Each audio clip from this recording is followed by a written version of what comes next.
Hello there. It's your girl, Valerie Mason Chase. And guess what? We got the Cookie Man with us tonight. Yeah, my ticket's dead, so I decided to show up. Lord have mercy. He's talking about his ticket that he bet on football. So, how close did you get?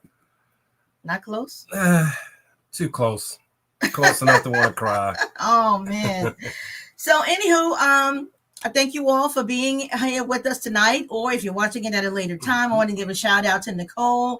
Anyone else who's watching, share in the chat where you are listening from. And as we go through the broadcast, we welcome any questions, any comments that you may have as we go. So, honey, what are we going to be talking about tonight?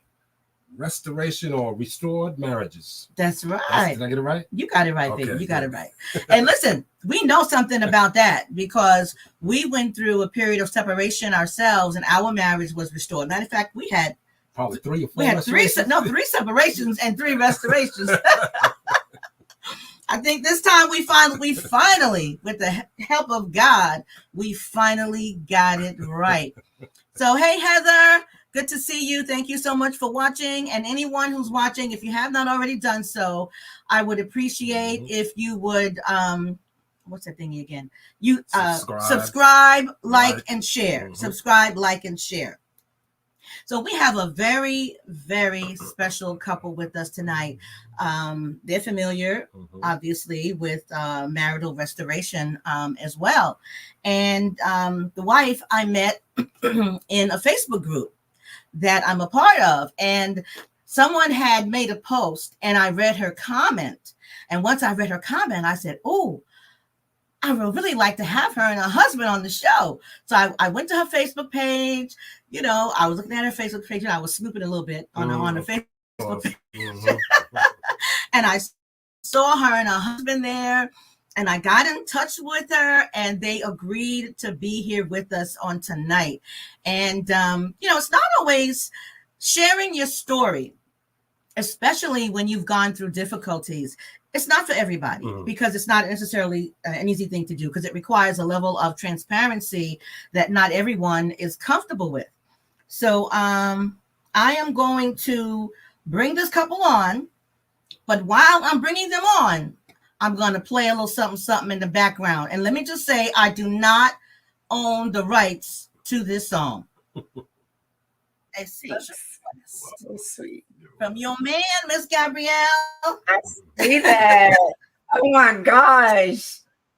Yes. So I'm going to read your bio, and then I want you all to share the significance of that song, you know, if you are okay with it. Okay. So I'm going to read the bio. Troy and Gabrielle Scott's love story began in the heart of Baltimore, Maryland, when they were just children. Their journey together has spanned an incredible 36 years, marked by the joys of raising 8 children, and now a flourishing brood of 14 grandchildren. God bless you. They embarked on their lifelong adventure as husband and wife at a young age, determined to create a family filled with love and unity. However, After 3 decades of marriage, their unshakable bond faced a formidable challenge in the form of infidelity. But Troy and Gabrielle were not willing to let their love crumble. With unwavering faith, a commitment to therapy, and deep introspection, they found the strength to heal the wounds that had threatened their relationship. Through this journey of resilience, they discovered renewed love for one another, reinforcing the foundation of their marriage and family. Troy and Gabrielle's story serves as a testament to the power of forgiveness, growth, and the enduring nature of true love. Amen. They continue to cherish each other, their children, and their ever expanding family, cherishing the lessons learned along the way. Woo! That is amazing. Thank you, thank you, thank you. And everyone, please, please, please welcome Troy and Gabrielle here to Marriage Beyond the Breach. Give them a shout out, send them some love, put something in the chat to encourage them and applaud them and celebrate with them for the restoration of their relationship. So I got to know, talk to me about their song. Well, I mean, that song came out in 1984, and I think that was the year that we went to. I invited her to my prom, and we had gotten back together had seen each other for the first time that year. After we had, we met each other when we were very young, 7 and 5 years of age, and Purple Rain. That song, if you listen to the lyrics, I mean, the lyrics are very, every time I hear it, I just tear up. And I saw that. In my, the end of my journey, it began to come, it was playing over and over and over again. And it literally just, it for me, emotionally, it just tipped me. And, we'll talk about that, but it's somebody. I took her to the Purple Rain concert, and okay. We were sitting third row in Maryland. So there's an actual video of us out there. We're real quick, though. You can see us. If you blink, I might miss it, huh? Right. All right. So again, I want to thank you all. I want to give a shout out to Loretta, Alexandria, Jackie, my sister, Samantha, and Ollie. Thank you all so much for watching. And anyone else, if you have not already done so, please like, subscribe, and share. I always forget to say that. And you can also find us on the Instagram page as well. So you mentioned you guys met when you were just a little more than toddlers. So how did the love story really begin, and why did you decide to get married? You want to answer me? Gabby was her brother. She has her oldest brother was going to school with my sister, and they were somewhat dating. And my sister played the piano, and my sister was supposed to be giving Gabby piano lessons. And so they would come over to our house. We lived around the block from them in Baltimore. And I don't think you ever learned. No, still don't know how to play the piano. So me and her would sit in the basement playing. And one of our most fond memories was literally sitting together and going through the Sears catalog, talking about things we were going to buy when we got married. Wow. That was when I was 7. Gabby was about 5. Mm-hmm. I would come in the neighborhood, ride my bike in front of her backyard. She Do wasn't wheelies. do wheelies. She wasn't allowed to come out. She lived very strict. Parents were strict. Wouldn't let her out the back alley with the rest of the hoodlums, you know. But then I ended up moving out of the area when I got around, and we hadn't seen each other at that point. I moved out of the area and was going to a school, and that it wasn't it was all wasn't diverse at all. And I was like, well, you know, I want to have that picture that sits up on the mantle. I want to have somebody that looks more like me in that picture. That's going to be there forever, you know. So just so happened to ask, my sister knew I was looking for a date, and she said, "You remember Gabby?" And I was like, "Yeah." She says, "I saw her on the bus." I was hooking school.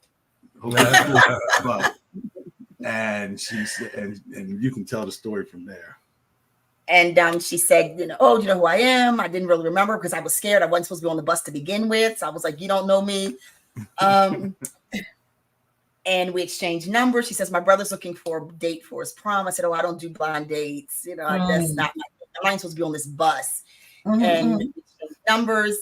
I think you called like the next day we were going to go out on a date. I stood him up on purpose just to see if he would make another attempt, which he did. And we went out, and I don't think I can say it then, but I can say it now. Here we are. Like, it was just one of those. He was so different from anybody that I had.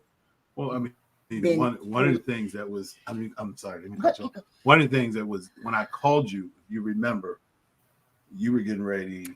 Right. Yes. When he called me, I was actually about to end my life. And my parents had left out, and I was in turmoil. I was literally in turmoil. And I hadn't even thought about it. And I had my head in my mother's oven, and the kitchen phone was ringing, but it wasn't a ring of a phone. It was so annoying to where I almost felt like, this thing shut up, and it just kept ringing and ringing and ringing and ringing and ringing. And I jumped out and I answered the phone, and I was like, "What?" And he said, "Hey, this is Troy. Do you remember me?" And I was so agitated because he interrupted, but then I was intrigued because he interrupted. It was just like one of those moments. And he actually led me to the Lord on that phone call. Wow. And he asked me, he said, do you know Jesus? And I said, "Look, I don't want any religion." I said, I don't want any religion. If you're going to tell me what I can and can't do, I don't want any of that. So we can end this now. And he said, "No, you need a relationship." And he led me to the Lord on that phone call.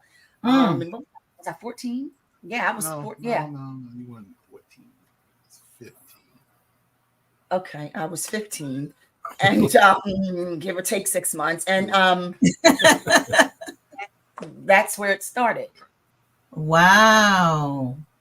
That is something. You know, when I hear stories like that, to me, that is God intervening.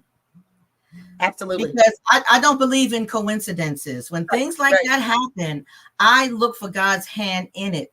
And I can see God's hand all over that. Oh my goodness. Thank you so much for sharing that. Wow. But it was just like, it's not like forefront, right? We don't talk about that a lot. Yeah. That's a fabulous testimony. After my first phone call, date with her, or phone call, I can't remember. I was with a friend of mine, and I said, I'm going to marry this girl, you know. And we ended up getting married probably 18 months later. 18 months later. Yeah. Wow. Okay. So you guys were very young when you got married. Yeah, I was 17. He was 19. I was a senior in high school. My parents had a conniption. First time I ever saw my father cry. But we just, even then, we knew, but we didn't know what we didn't know. You know, we knew, and we were willing to take a chance and a jump. And I think we've always done. I think it's not always made sense, and we couldn't get in the middle and the end, but we knew we needed to take a jump, and we took it against everybody saying not to. And we did it. Yeah, we did it. Wow. Yeah, listen, you know what they say, when you know, you know. Yeah. And it may not make sense to anybody else. And sometimes you may not even be able to clearly articulate it yourself. But when you know, you know. And here y'all are, all these years later, 8 children, 14 grandchildren. So y'all knew. we knew something, right? We didn't know what we didn't know, but we knew something.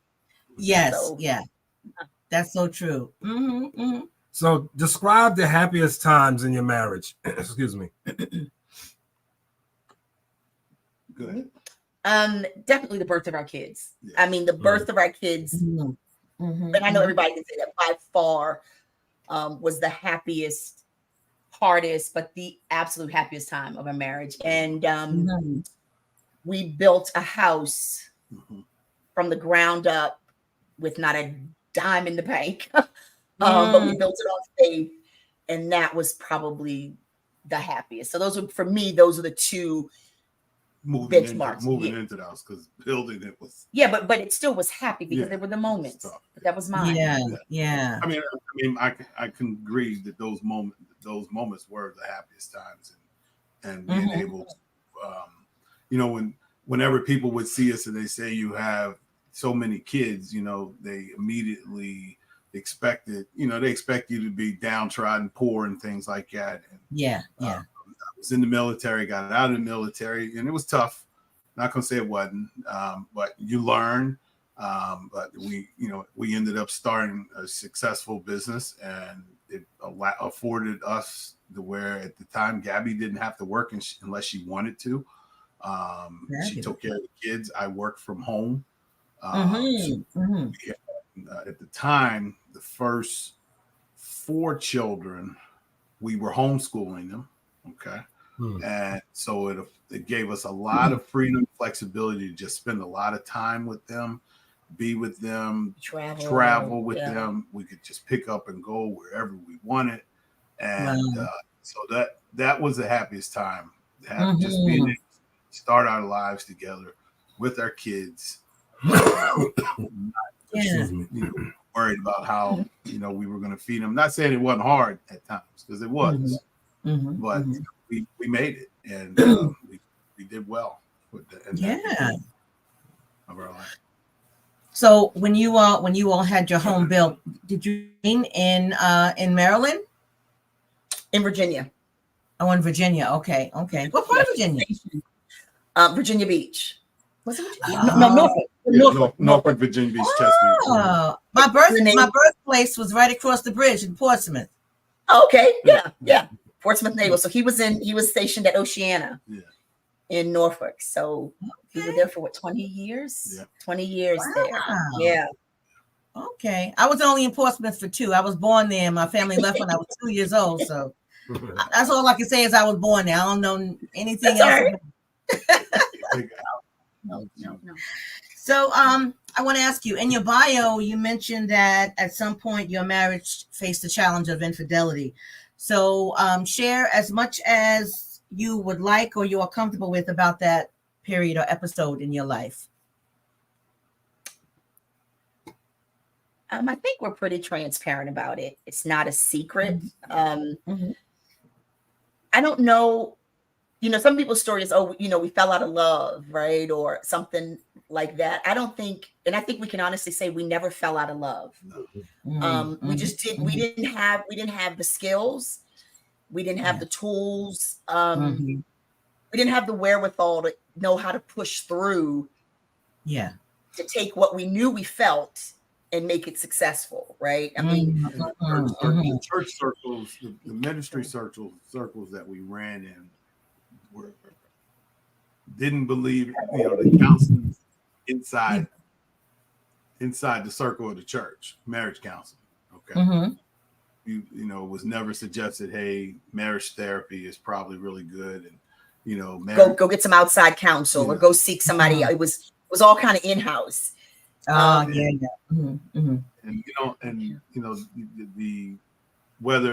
there's sometimes hidden agendas that can skew the counseling. In my opinion, this is my personal opinion, can skew the counseling in the wrong direction.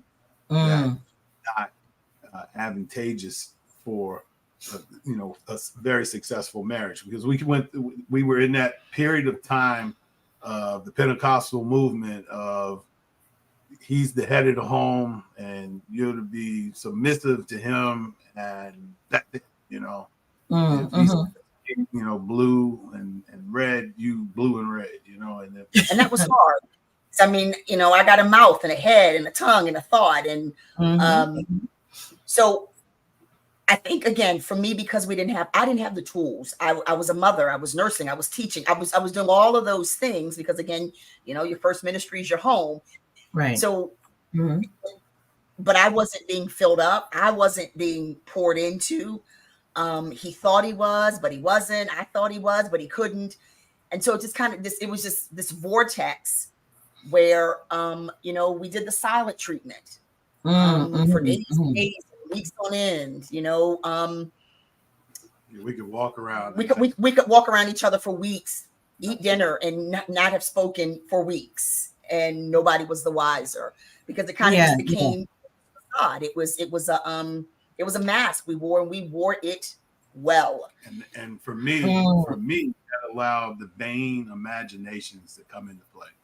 Vain imaginations that I could have real good arguments in my head with my wife. Get in the car and go from one point to the next, and get home and I ain't got nothing to say,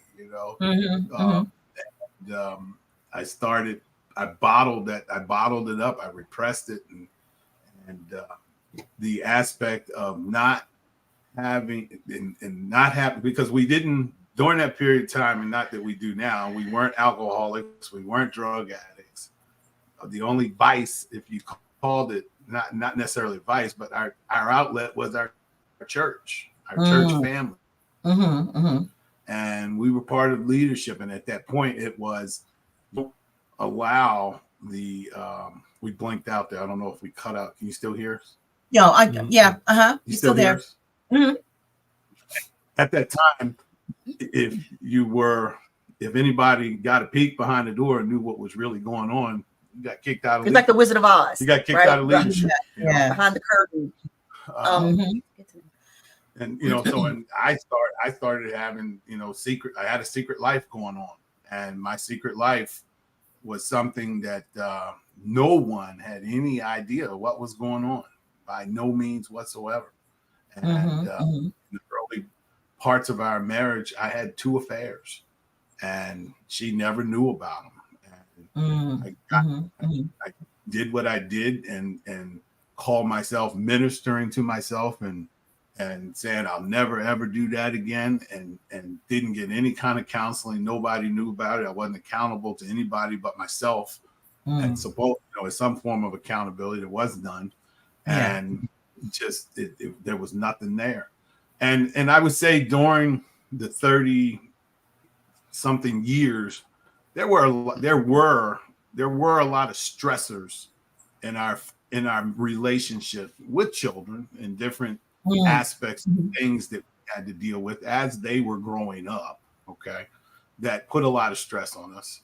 And we did go through a very stressful financial period at some point, and it was very difficult.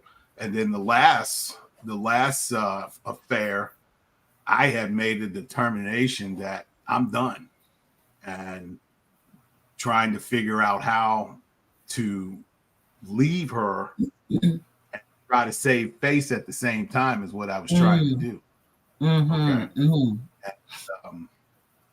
It was bad, and I had gotten involved with someone that had just gotten divorced, had 3 children, and here I am leaving my wife, divorcing my wife, leaving my family, and I've got another family to take care of, 3 other children, and I'm dealing with issues from her relationship, and dealing with issues from my relationship, and what I begin to do is I begin to look for things to validate all my reasons of why I left. Mm-hmm. You know about that, baby. Yeah. Reason to Make up stuff. Yeah. Yeah. And I would find people that I thought I respected and said, well, if he did it, I can do it. And God still loves me. And God still loves me. God still, he's prospering. He's prospering. He's still doing this. He's good, you know. We had a folder this thick of prophetic words of different prophecies and stuff that had been spoken over us that I went back through. I would go through them and be like, well, see, that says that's an out right there, you know, is how I would look. Yeah. It was ridiculous. It was ridiculous. You know, so that put me in a place that by having the noise level that I surrounded myself with to drown out the guilt and the shame. After 2 years, I could no longer replace the same spinning record. I couldn't play that song anymore to where I started believing it. I wasn't believing it anymore. Yeah. And, that there in itself, for me, I started seeing the same issues that I had blamed on her coming up in this other relationship. And what I think is one of the funniest things for me is that the person that I was with, my personality and her personality were like this. I can't stand this person. I can't stand her. Okay. But it was himself. But it was myself that I didn't like. Wasn't the person, it was me that I didn't like. Right. Because the person was God began to show me that, hey, you know, it's you. It ain't somebody else, it's you. I had to start. I literally went so introspective at that time that if I would dwell on it, I got to the point to where I started feeling like I was losing my mind. Okay. And I mean, that suicidal thing was right there, you know? Yeah. No matter what I would listen to, no matter how I would try to psych myself out of it, I couldn't get past it. And I felt like God said, my hand's been, okay, son, my hand's been on you. I haven't touched you yet, but I'm going to do like this. I'm going to start lifting this pinky and let you see. Start letting you see. And I started really becoming very fearful. And I saw something. I saw something that I know what I saw, and I know what God told me I needed to do. But all along, my desire was still for this woman here. The desire was still there. God says He'll give you the desires of your heart. So if He's going to give it to you, He's going to take it from you, right? So the desire was still there. The desire to continue to be a father to my children, not a dad, not just a sperm donor, but a father to my children that I needed. Yes. I needed to be there in that. So that's pretty much a high level overview of what I was dealing with. Yeah. I started snooping and watching her, you know, from whatever aspect of social media I had not shut down. You can't my apartment and snoop. I mean, and we were close to about 2,000 miles away, so I couldn't. Wow. He left California. Yeah, I left California and all moved the way to Washington State. Wow. And the 4 years that we worked, he divorced me, and I wasn't in agreement, but I wasn't going to fight it. And I really felt like the Lord basically said, let him go do his thing. And I did just that. Don't ask for anything. Don't require anything. Let him go do what he needs to do. Yes. And I did. And so for the 4 years that we were divorced, we did not speak at all. and people would send me pictures and things that were going on, and it got to a place I'd say, I really don't want to know. Like, I don't need to see what's going on. Because when it all happened, I love Jesus, but I can honestly say I had so much disdain for him because this secret life was literally an absolute secret. It wasn't like I had any people. Did you know I had no clue, no red flags, no hints, nothing for the 30 years, nothing. I mean, he didn't even like soap operas because they taught you how to leave your husband and have affairs. So, I have to watch all my children because, you don't want to, that was his thing. If the kids had friends whose parents were going through something, you really don't want them over there because so he was that guy who had a really loud trumpet. He's kind of like this Pied Piper, this moral compass, totally doing the opposite of what he was portraying. So when he annihilated my world, I mean, it literally blew it up from the inside out. Vocabulary don't even put it into place. It was absolutely catastrophic for me, for our kids, because our kids, our youngest was 16, our oldest was, in her end of the 20s, going into her 30s. So we had kids that were well aware of what was going on. It wasn't like, we could kind of make up stories. And I watch Lifetime movies. I don't now because it depicts my life too much, but I watch Lifetime. On Lifetime, they burn up stuff and, destroy his car. That was my plan. And I ripped everything out of the closet. I was going to burn it in the grill, and then was going to send it back to him and her because I burnt up everything. And I ended up crying myself to sleep in this pile of his clothes. And somewhere between like 3 and 4 in the morning, the Lord said to me, I'm going to restore your marriage for your good, but for my purpose, for your benefit and my purpose. And I had just found out about this like 12 hours before. So I'm thinking, purpose, restore, benefits. I don't even want it, let alone for purpose and benefits, right? I don't even want it. And I resolved I was never going to fight for a man at any point, at any juncture, for any reason. And I let him go. And I, in the prodigal group, you say it all the time, move on. Well, what do you mean move on, date? I didn't date. I didn't even know what that dating scene looked like. My kids were like, Mom, you should get on this and get on this. For me to call somebody Troy in the middle of a date and his name is Michael, right? Just because that's the only language I knew. Right? So what I look like going out with Michael, and I'm sorry, right? So no, I didn't want to be alone forever because I'm not that old, but neither was I interested in going out and finding anybody. So I was just content to do me, learn me, figure out me, because prior to this, which I'm maybe Cookie Monster, this, everything was my fault. He would say to me, if you just got yourself together, this marriage would be perfect.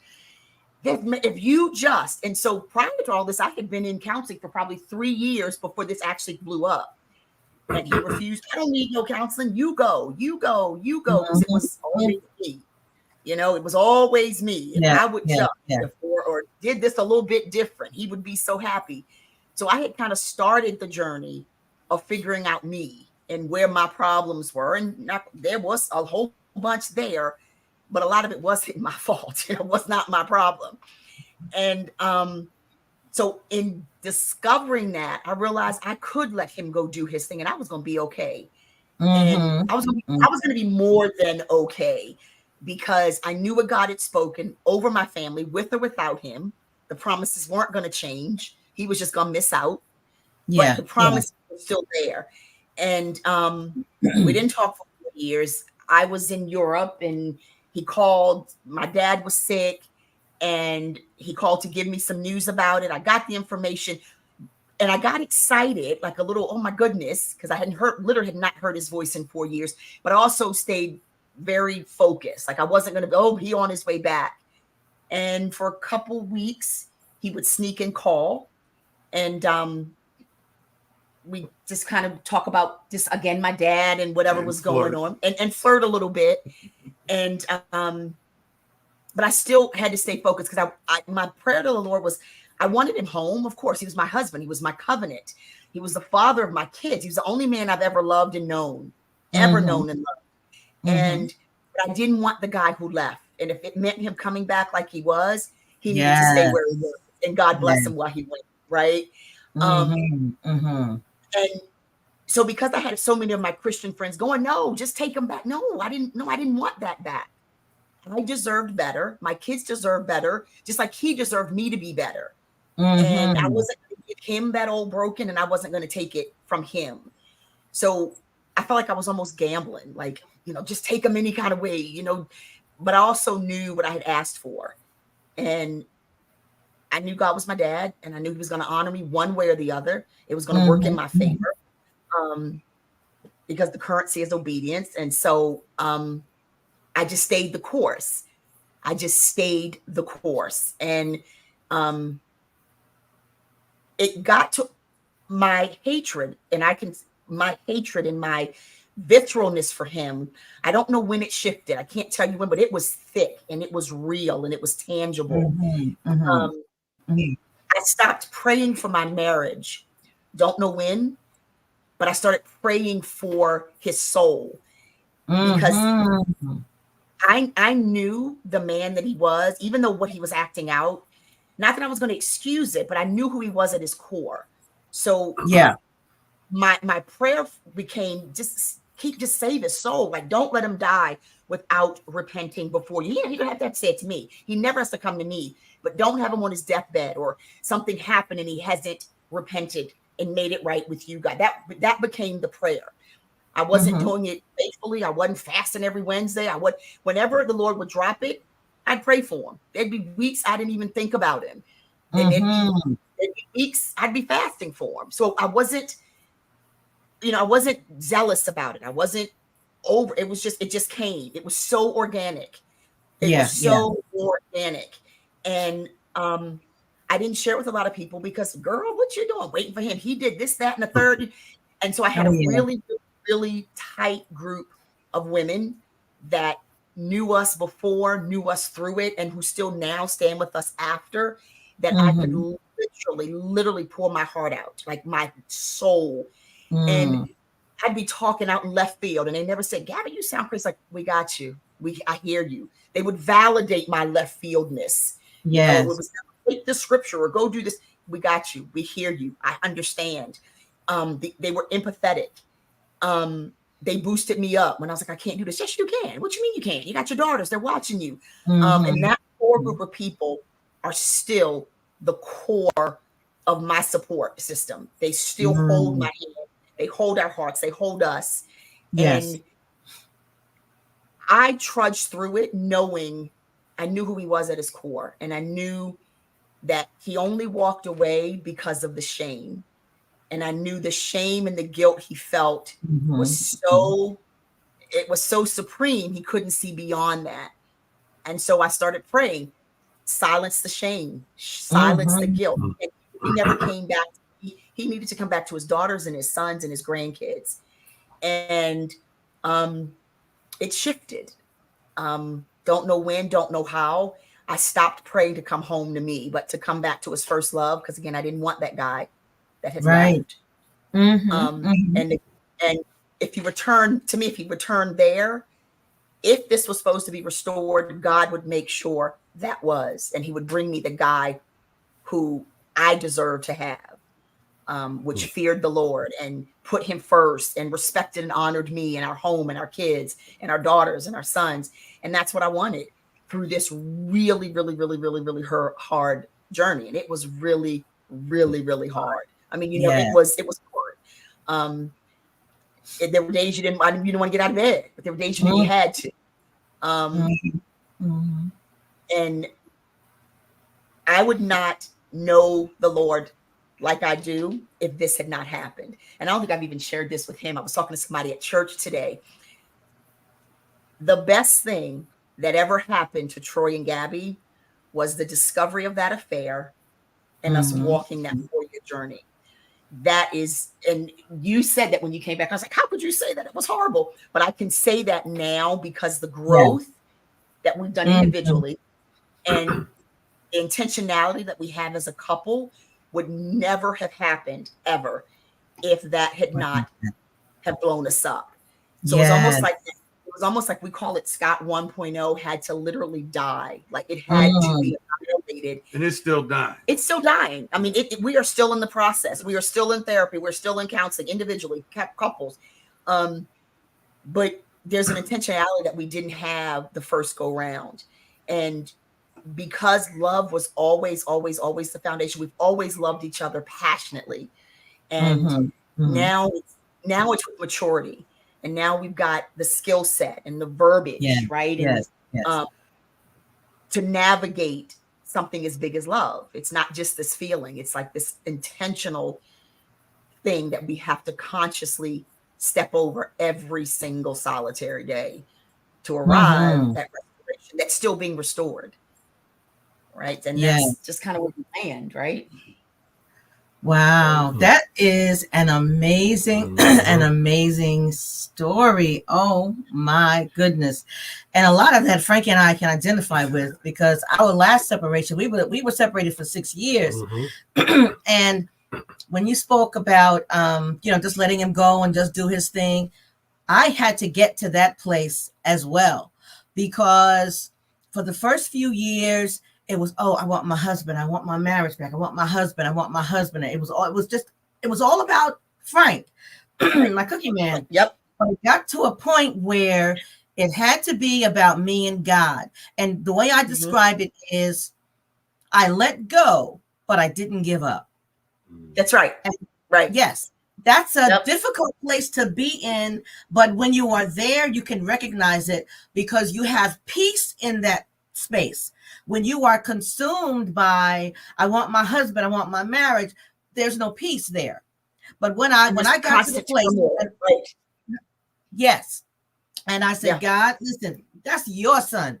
You deal with him, and you and we're going to work on our thing.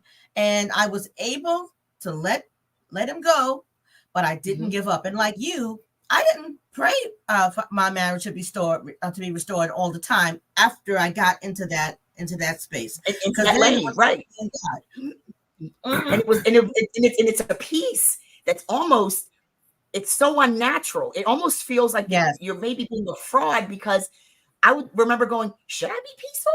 Like, should I be finding joy in this? He's but then you realize, yes, I can, because all of this that's going on that I don't see in this circumstance has nothing to do with this ever abiding peace.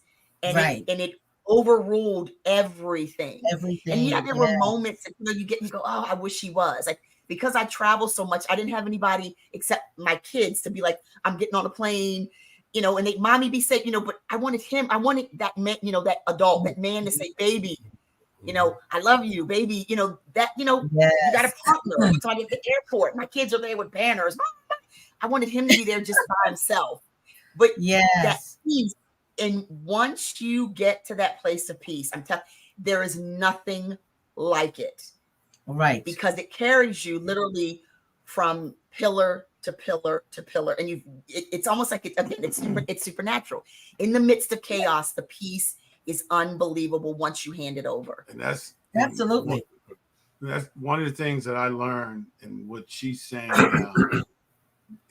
Anybody that's out there struggling with that, when we stop trying to be the hands and feet of God, manipulate the Holy Spirit into doing what we want him to do, then God says, okay, she or he is focused on me right now. God says he's giving me praise and honor right now. He's not giving Troy, or Troy's not giving Gabby praise and honor right now. She's giving me praise and honor. And then, and only then, will he dispatch the angels to go do the reckoning that need to do the reckoning. Okay. Yeah. And I think, we both look at the prodigal Facebook group. And I think the biggest thing I can say, as soon as you just give him over or give her over, Get out of the way. Just completely out of the way. Now, I'm gonna tell you right now, there were nights that I could literally hear and feel this woman interceding for me.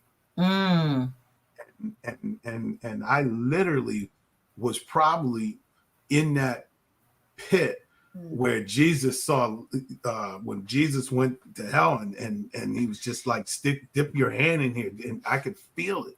And I knew God was working.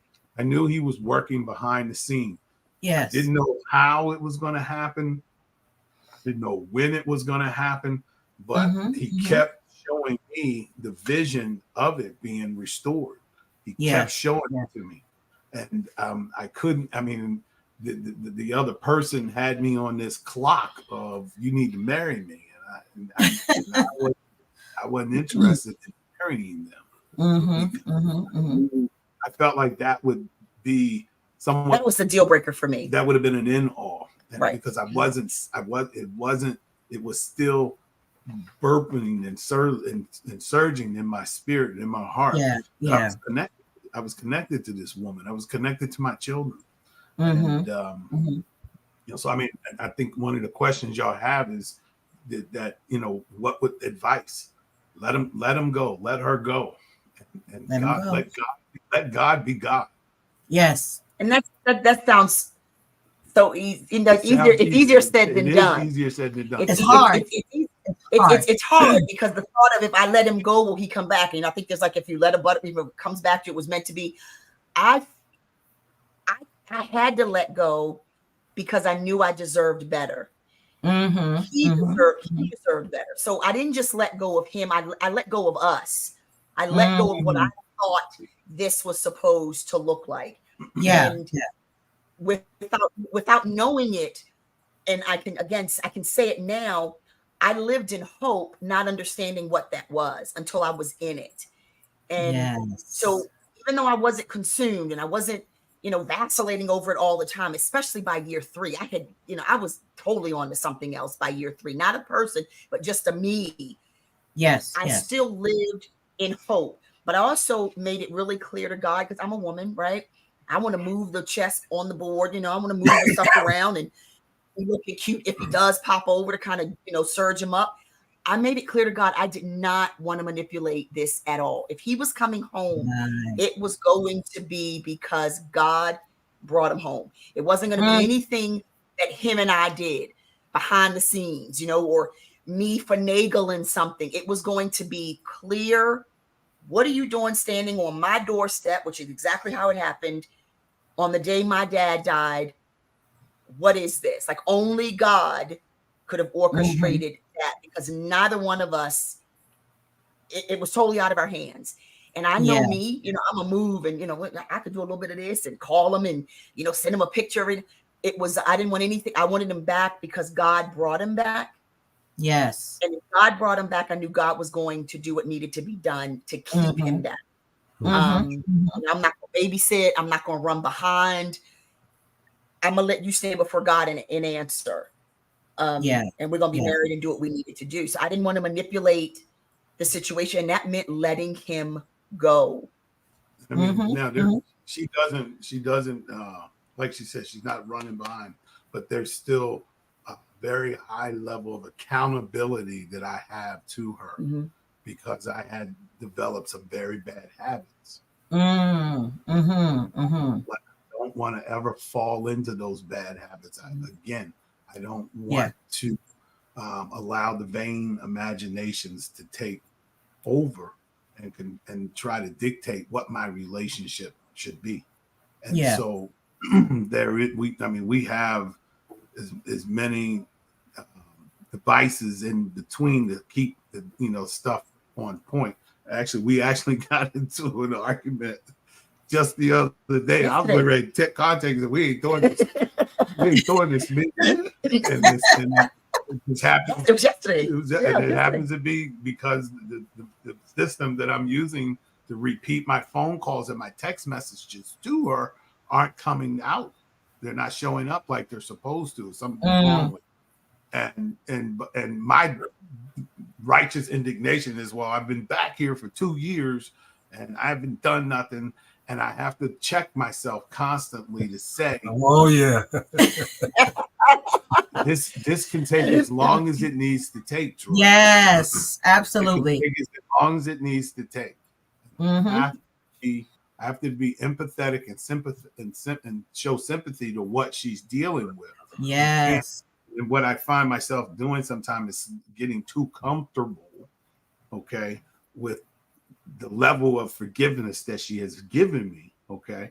But I never want to take that for granted. I know you say it all the time. I never want to take it for granted. You say that all the time. And so, I mean, I'm accountable to her. I'm accountable. My kids know. I've told my kids, hey, look, anytime you see me on my phone, you have permission to say, drop it, just drop it, and I'll drop it, and you pick it up, because I'm not going to sit there and do this like real quick and hand it to you. Just hands up, drop your phone, and you can take it. You can take it and see what I'm doing, okay? Because I never want to be in that position ever again.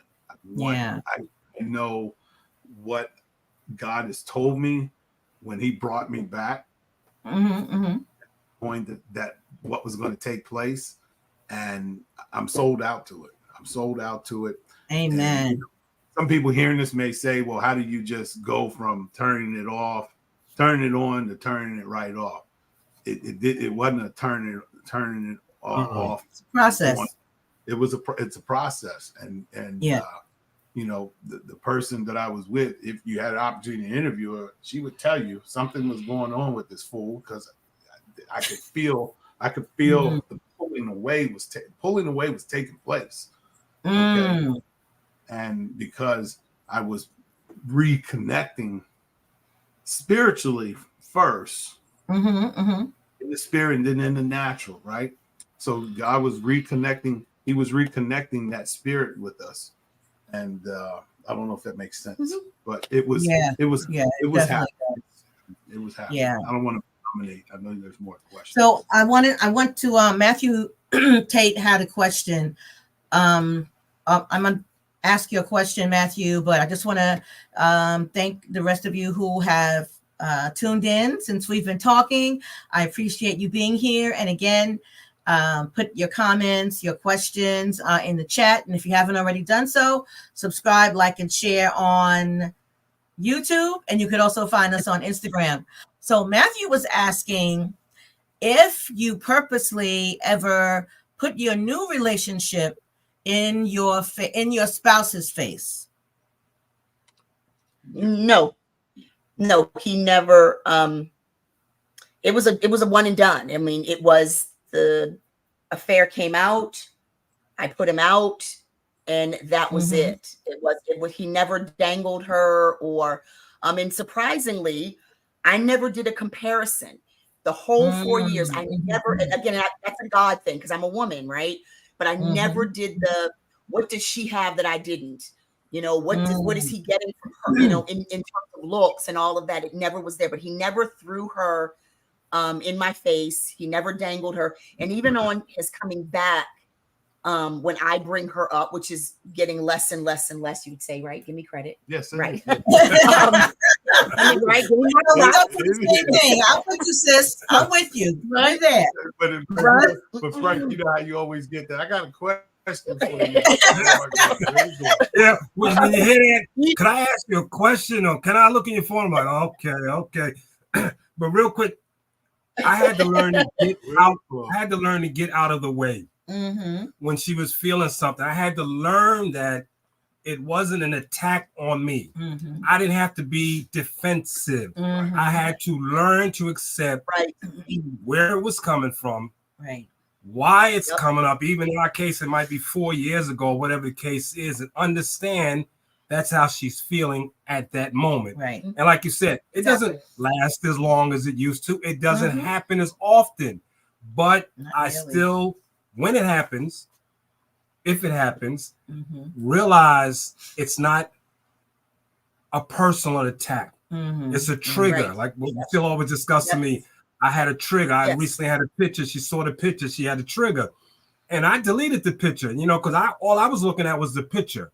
but I forgot what that time frame represented. The context of it. Yeah. Correct.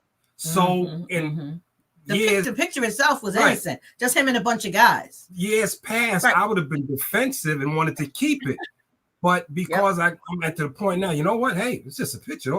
It's nice to have, but if it's going to bring some kind of ips or thoughts, it's not worth it. So I had to learn to get out of my own way. Yeah, because you were in your way a lot when we first reconciled. Oh yeah. Yes, and when you talk about the phone, Troy, that cell phone was a real struggle for Frank initially when we first got back together. It's not a thing anymore, but when we first got back together, that was an issue because I wanted to look in the phone because the phone is something that you use to help facilitate. The affair right? The affair was exactly through that phone. Yeah. Yes. So but we got beyond that. But did you ever? Well, let me put it like this: he didn't put the people in my face, but there were times when I went looking and I saw them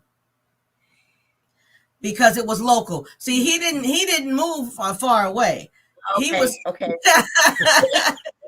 It started local, and then they moved. I was never curious in that realm of her. I knew she wasn't me. I knew I was the wife. I knew I was the mother of his kids, and to me, just the fact of being the mother of his kids held, at least in my view, held so much weight. It'd take her how many more years to catch up to what I already had done, right? Done and had moved on. And another thing, Troy is so family oriented. He is so family oriented that I knew holidays, birthdays, things that I knew he was yearning for. Yes, I had them. And I said to him, I don't know if you were gone or had come back, I think I said at one point, I'm living the life that we talked about 20 years ago. I'm living it. I'm watching our grandkids. I'm going to school plays and getting to grandmother day. I'm doing all the things that we talked about we were going to do. I'm getting the benefit of that, and you don't get that. And that really settled me that I was still walking in the vision that we talked about when we were 17 years old. We're going to have all these kids and going to do this. I was actually doing it. And he was missing out. And so I felt really sorry for him.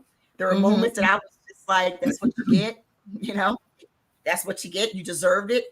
So I held on to that. Like, again, my kids and my grandkids were like my crutches at any given time.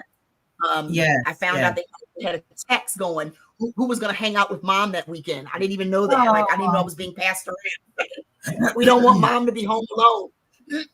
But again, they rallied around in ways that I'll never, ever, ever be able to tell them thank you at the way that they pulled and supported me and saw me literally at my ugliest in terms of emotions and things that I would just holler and scream and call and then to still stand with us now on the other side of this. Yes. And trust us enough to walk even this with us, right? Because it could have done grave damage.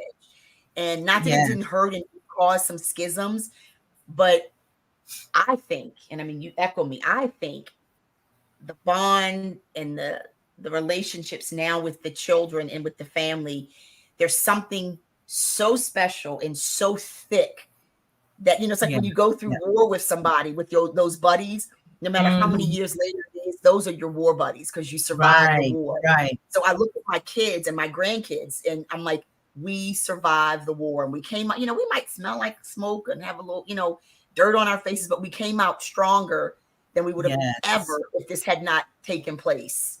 And the respect I think that I have for my kids is huge because of how they walked with me through it and held me up. I can absolutely identify with that because there was a period during which the relationship with Frank and our oldest son was not good at all. Not at all.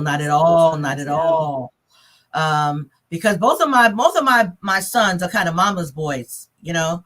But the oldest is more vocal than the youngest boy. And it took some time.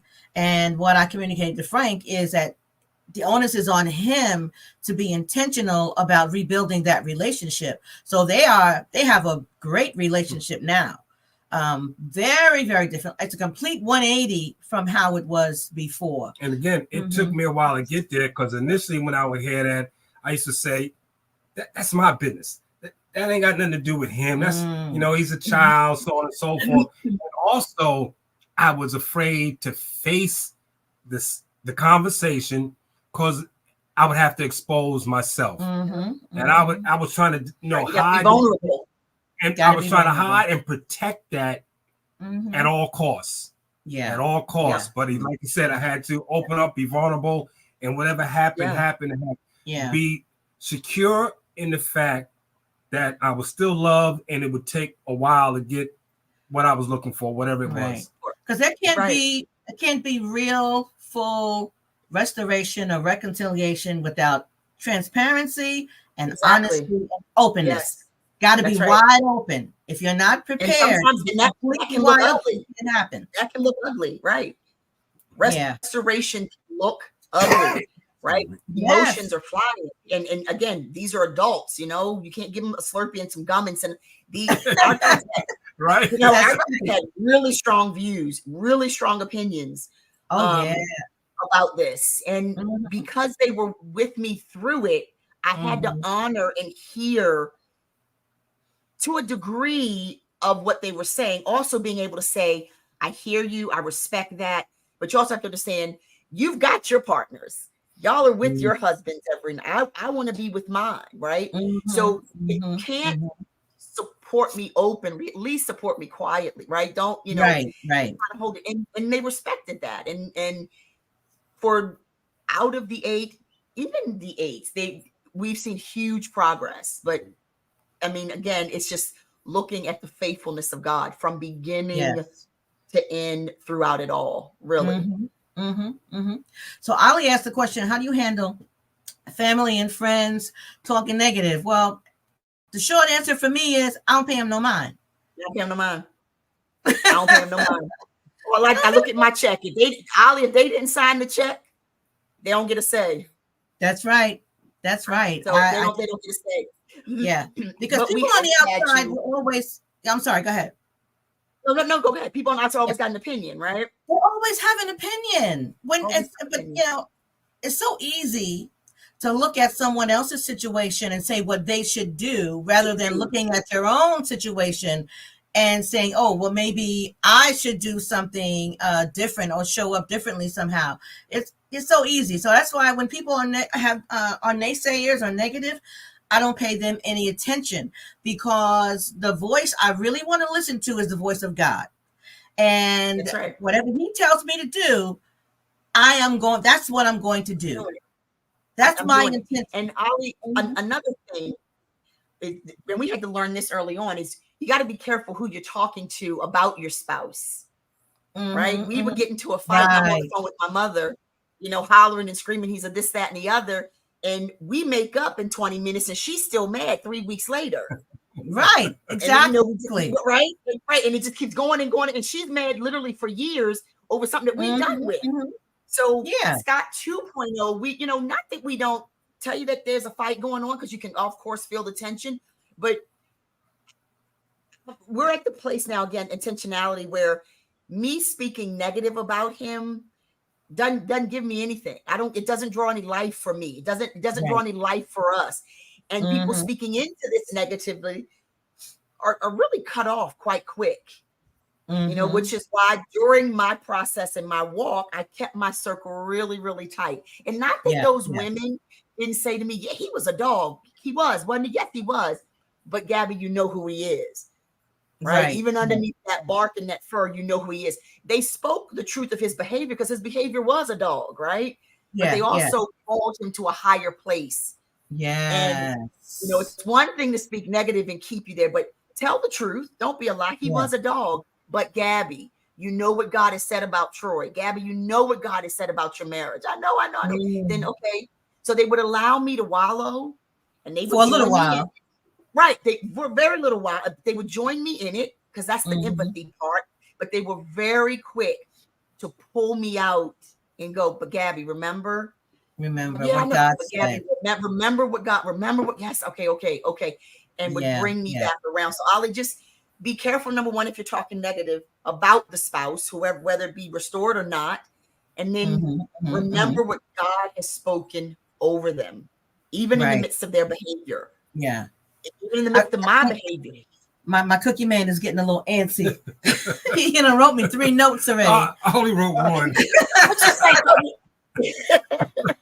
All right, cookie man. But anyhow, it's 8:07. But yeah, I definitely want to thank you guys for your openness, your transparency, and your willingness to share.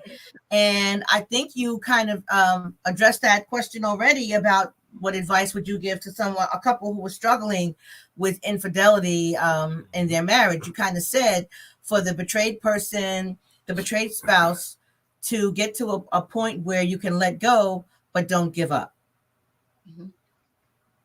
And is there anything else you would like to share with them?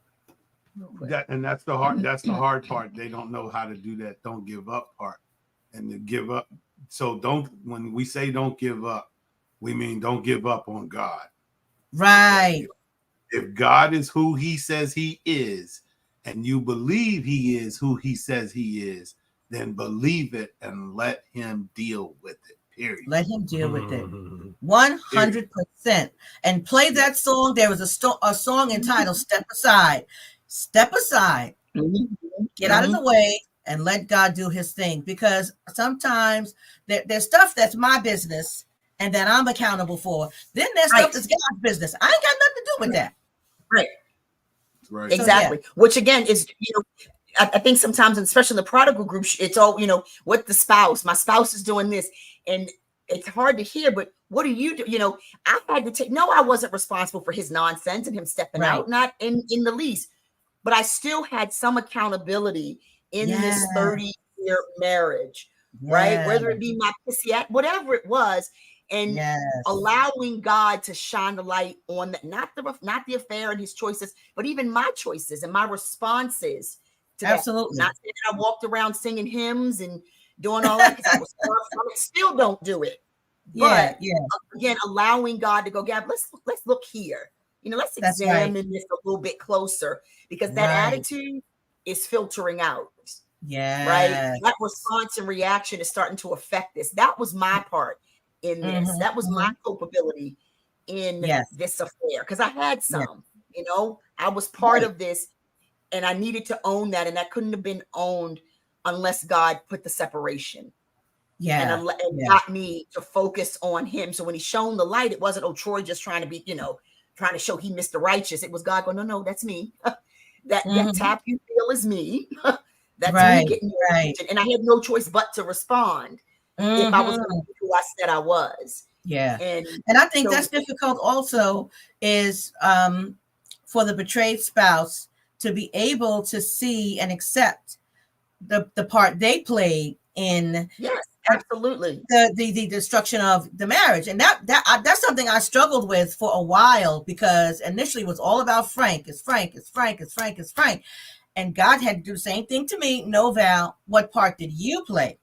And I will never forget, I was in a class one night and it just struck me. Frank and I were separated. He had his own place and I had my place, and he was involved in this relationship. And I remember after class, I went by his apartment and I apologized to him for the part I played in the destruction of our marriage. I'm telling you, that was a hard thing to do, but I felt the Holy Spirit impressing on me so strongly. Say that, apologize to him, because it wasn't just him. You had a part in that too, Val, and you got to take ownership of that. So what was that like for you, babe, when I came and apologized that night? You probably don't think you even remember. You remember?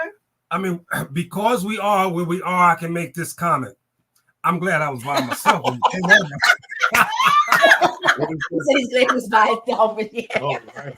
That could have gone completely sideways. She might have had her earrings off when she came up to the door. Did you, Valerie? Did you already taken the earrings off, Valerie? That's right. It was surprising. It was heartfelt. I mean, I still couldn't get out of my own way. I even think unconsciously, I know I took advantage of that. Because to me, at that point where I was, that was like, for me, a sign of weakness. So I can keep doing this, and she's still going to be hanging around. You felt vindicated. Right. You're right. But see, he didn't realize that was, as far as from my perspective, that's part of God's process.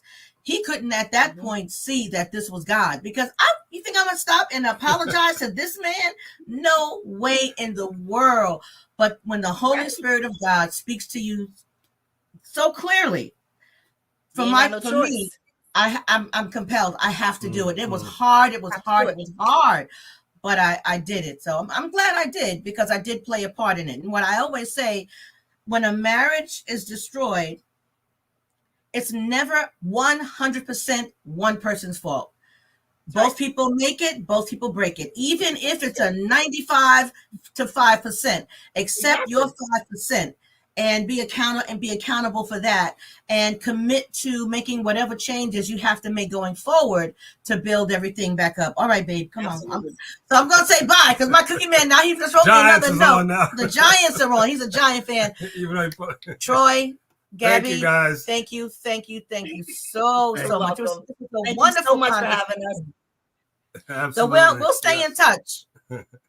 Absolutely. Sure. Thanks so much. All right, guys. Have a good night. Good night. Yeah. Oh, is it up here? Hold on. I have to end the stream. It's not over yet, babe. It's over.